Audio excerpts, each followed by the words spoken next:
Hello friends, म हजुरहरूलाई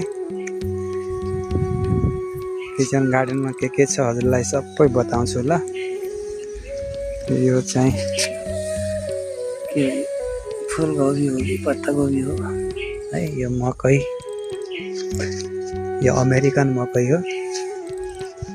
अनि त्यसपछि चाहिँ यो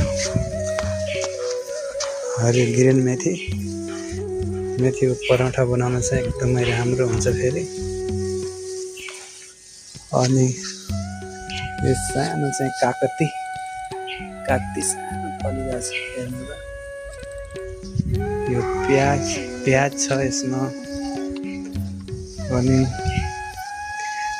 यो टमाटर, यसमा आलु छन् फेरि, सानो सानो आलु पनि हुन लाग्छन्।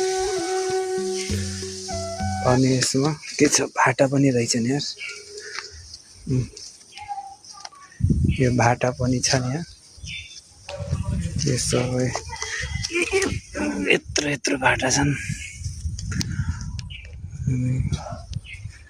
फेरि यो हरियो खुर्सानी है, हरियो खुर्सानी पनि फल्न आछ ल, हेर्नु न। हरियो खुर्सानी फल्न आछ।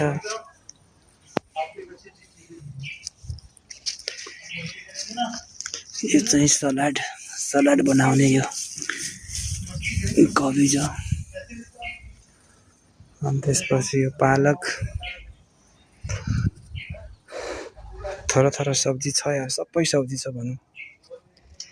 घरमा खाने जति चाहिँ सब्जी छ भनौँ। यो पालक हेर्नुभयो हजुरहरूले। यहाँनिर भुट्टा पनि रहेछ फेरि। यो गोलो रिङ्गन छ, पहिला लामो थियो, यो गोलो रहेछ। अनि यो रेड कलरको चाँदरिया भन्छन्, के भन्छ यसलाई, चाँदरिया भाजी। हरियो खुर्सानी कति राम्रो फल्न आछ हेर्नु त।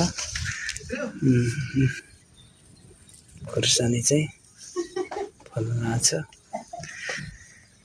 हस्, देख्नुभयो हजुरहरूले कुनलाई मन पर्छ यो सबै सागभाजीहरू। मलाई त एकदमै राम्रो लाग्छ। भेजिटेबल भन्न, मलाई भेजिटेबल चाहिँ एकदमै मन पर्छ भनौँ। ल हेर्नु त।